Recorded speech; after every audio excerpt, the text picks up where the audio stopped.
Gente, vocês mimam a mãe de vocês, então eu mimo, né? Vou colocar aqui almoço pra mamãe, isso mesmo. Então hoje eu fiz aí, ó, esse arrumadinho de feijão tropeiro, né? É assim que se chama. E coloquei, gente, arroz, fiz um arrozinho com cenoura, um peixinho de coco. Mãe não gosta muito não, por isso que eu só vou botar só um pedacinho, viu, minha gente? E também fiz aí, ó, pra ficar molhadinho, um pirão, né, minha gente? Aproveitei o caldo do peixe, né?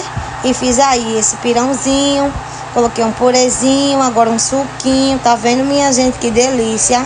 E agora, meu povo, eu vou colocar aqui na bandeja, né?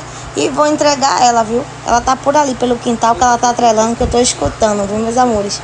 Então vamos embora entregar esse almoço para minha mãe comigo. Bora, meu povo, dê logo de cara com manhã, olha. Olha a mãe aí, meu povo.